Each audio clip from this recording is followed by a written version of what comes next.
What's up, everybody? This is Zach with the Nerd Cave, and today I've got a special guest from Housemarque Games. I have Mikael Haveri here. How are you doing, Michael? Doing good. How are you, Zach? Doing excellent. Thank you for coming on. Very excited what Housemarque has been doing and what y'all are doing now.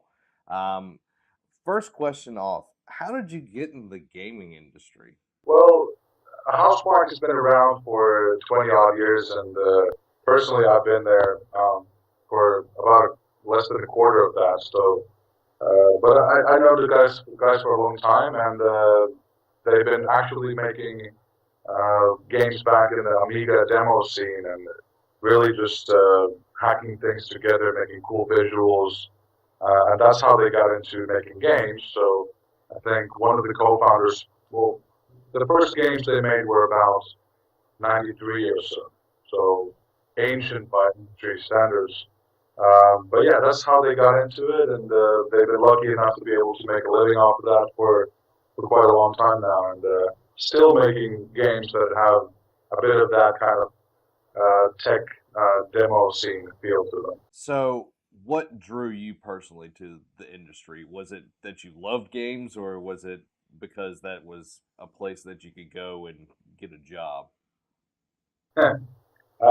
Yeah, I'm not sure how many people there are in the games industry just to be employed. I think more or less everybody is passionate about video games. To me, of course, it's the most beautiful art format there is, and I think that I always wanted to have my hands in it somehow. For me, it opened up through, let's say, more of the business side. So I haven't been able to. Well, I'm not talented enough with art, nor really good coder anyway. So I was lucky enough to get in through the business side. But yeah, it was absolutely through a passion for the art form. So, if there was somebody looking to get into the gaming industry, either on the business side or on the technical side where they're doing the art or the programming, what would be your suggestion for them to do to better themselves for it? Well, for artists, there's always the pursuit of a perfect portfolio, just kind of fine tuning your craft. Uh, a lot of different um, programs you can use for 3D art, 2D art, modeling, animation, all this stuff. And for programming, of course, there's a quite a bit of different languages and software you can use for making games specifically. Um, on top of that, depends on where you do live. In Finland, for example, there's a lot of schools that now include video games and similar curriculum. So there's a chance for actually studying this, which wasn't available even when I was going to school. Uh, or most of the people who are in the industry have not gone through a proper schooling method. So that's yeah, these days quite easy, and also you can pick up a Unity or Game Maker or even Unreal Engine just to craft some of your own games as a hobbyist. Alienation has been out in the wild for some time. How do you think it did overall in reception, and how is the player base doing? Um, I think Alienation did quite well. It was against some quite sizable game releases, so it was right between Dark Souls 3 and Uncharted 4, so I think that might have affected the sales a little bit. The fans have been very happy. We did a couple of rounds of small DLC for the game. It's really a good showcase for the this kind of loot and grind loop that's a bit fresh to our games. So I think it could have very long life. Hopefully, we'll see if it does get picked up for let's say a PS Plus promotion or something like that in the future. I think that will get a huge influx of players. For example, if that does um, get made. So I think it went really well. It's an awesome game. I kind of wish we could have added more content post-launch, but sometimes these are out of our hands. So you can never really tell. If a game is really popular, then there's a huge demand from a publisher side. But if it's, let's say, if it does okay, then usually it's easier to move on to the next title. So it's kind of the middle ground that we're talking about here now. I enjoyed the little time that I got to spend with it. Like you said, there was a bunch of titles around it, but the time that I did get to spend with Alienation, I really enjoyed it. And I'm not a twin stick shooter, but it got me into that a lot more than I had been in the past. So I enjoyed the game tremendously. So you were talking about your relationship with Sony. How does your company has worked with several different bigger companies, Microsoft, Nintendo. How does Sony become the ideal partner? Because you have put out several games as exclusives on there. So, what makes them kind of the one that you all gravitate to? Honestly, I think Sony's been putting up a really good game, especially now with PS4. They have really good developer support. Um, just overall, you know, a good product, much easier to develop. Uh, it's a, I think it's good for both the consumers and the developers out there. So they've been treating us good. That's all I can say. That once you find that, you kind of have to cherish it and see how far you can take it.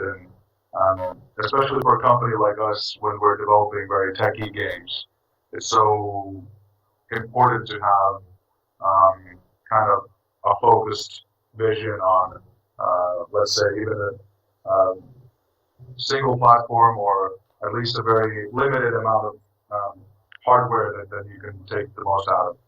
With PlayStation, and especially last year, VR was a huge deal for the gaming industry.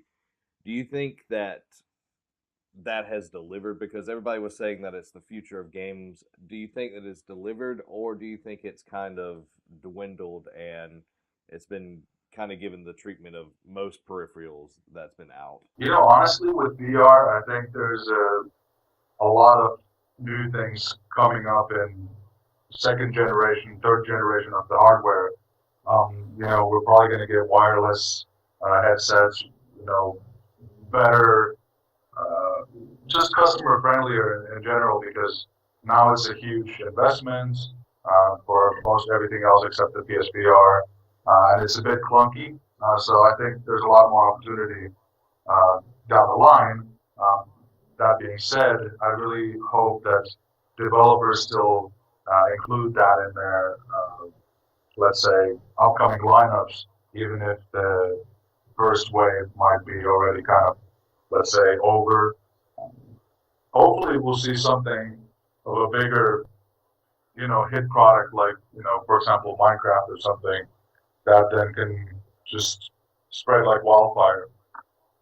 So I think we're yet to see the best of what VR can offer, and it might be soon, but it might be even a few years out still. Something that Housemarque did last year, I want to say, they started showing off a trailer for Matterfall, and the cinematic. And I watched an interview with you about 8 months ago, talking about everything that is about Matterfall is in that cinematic. Everything that you need to know is in the cinematic.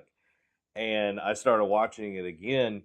And one of the curious things that I wanted to ask and is the way the enemies travel. Is that going to be a key part of the game? That red crystallized movement where they form into the zombie like looking things. Is that a big part of the game?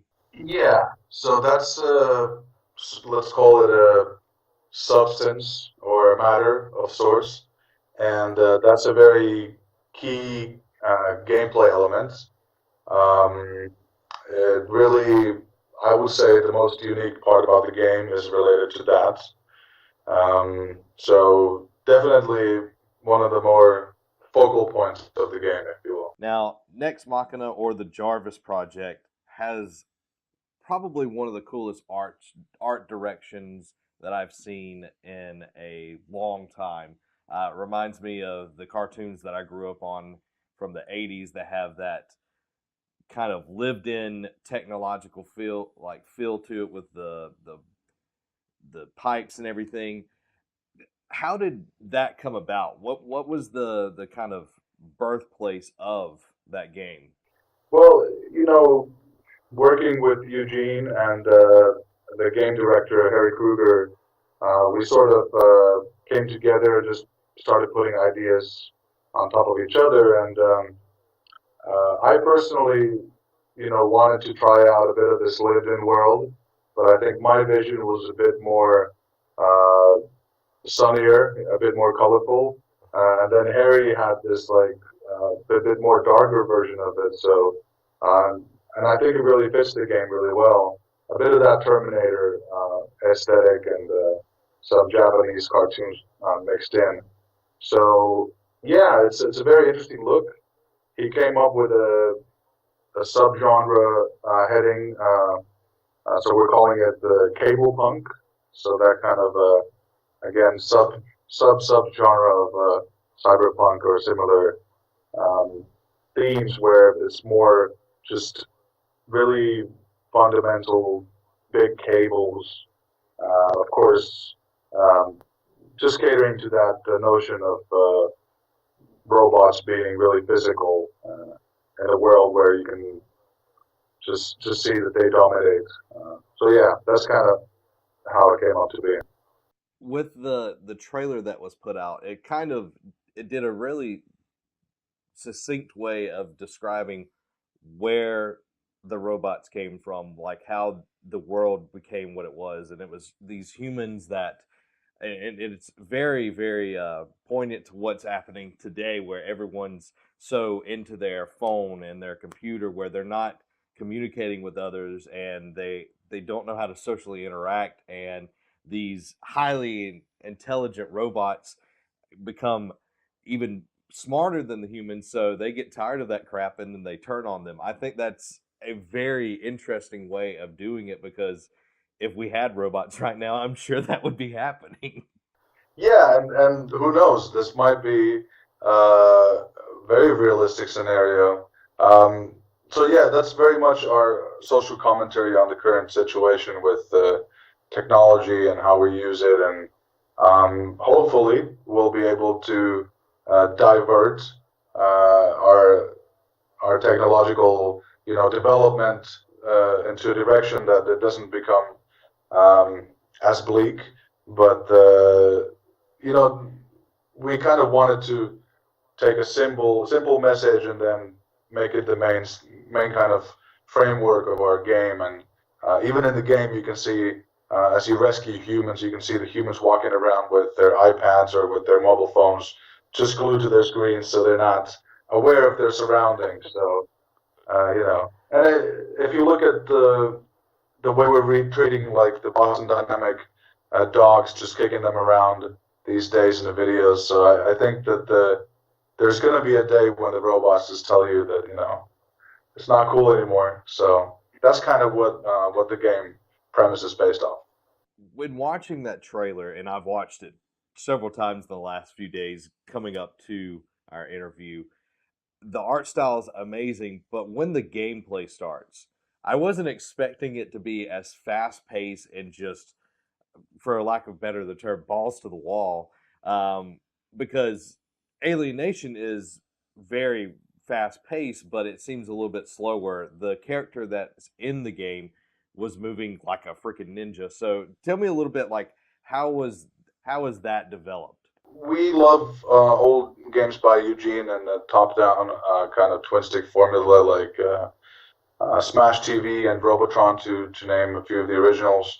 And if you look at Robotron, it's very fast. It only has those two sticks, so 360 degrees of movement, and the same for shooting. And we really wanted to encapsulate that arcade feeling of that game. So we still retain the same uh, core elements, and on top of that, we only added two buttons for the main campaign. You only have dash and a special weapon trigger. So keeping it really simple allows us to work a lot more with how you navigate through the levels, through the enemy waves. Um, so that's really our main focus is to allow players to just play a really fast, twitchy kind of game rather than thinking about upgrades or there's no need to pause the game for any kind of thing. So the flow is really important at the core of Next Machina. So it's all about the actual in-game stuff. It's not the loot grind that you're trying to get. You're just trying to kill as many enemies as possible. Right. So we want to create a game where there's a lot of cool incentives, a lot of things to do. But when you're actually playing the game, like when you're in it, that's we want you to get into the zone. So we want in essence, we do want you to be like the humans in the game, except that now you're focusing on gameplay rather than just mundane emails and all that stuff. So, yeah, we call it the zone. That's where we want people to be. One thing that is very interesting on gaming these days, a lot of people focus on graphics, they focus on things that aren't, in my opinion, the foundation. Graphics aren't my biggest thing. It's story and gameplay. Is that I know gameplay is definitely a focus for y'all. Is story as big of a focus as well? Well, our company motto, unofficial or official, is basically gameplay is king. So that's definitely always been the primary focus and will still be in the future. That being said, we do have a different take on story. We really like to build worlds where the players can kind of feel the story from the environment. So our stories are less dialogue, more feeling and atmosphere. So in essence, we do feel the story is very important, but um, we like you to be able to tell that story in your mind rather than putting it into words ourselves. So contextual clues giving you where the world has been, where the world is going. Right, exactly, and a lot of small details and world building. So I think it goes hand in hand with the gameplay focus also. Well, I'm looking forward to it. I know you had said off camera that you're soon going to be making a lot of announcements for the game. Is there a date that we could be looking forward to for those announcements? So currently, if you are interested in Next Machina and the development of that, I just say either follow us on Twitter, Facebook, or our newsletter. We will be doing some exclusive things to fans and players through those first. Stuff that I can't really talk about, but eventually, hopefully, they'll come to the mainstream also, and we'll get to talk about it more. But we'll definitely have a chance for some inside scoops even this month, and then maybe more cool stuff, next month and so on. Well, thank you for coming on, Michael. I appreciate you taking your time out. Yeah, thanks for having me. Absolutely, anytime you want. Well, there you have it, guys. Michael from Housemarque Games. Go check them out over at Housemarque, and definitely pick up Alienation and every game they're going to be coming out with. They're going to be awesome. This has been Zach, and have a week.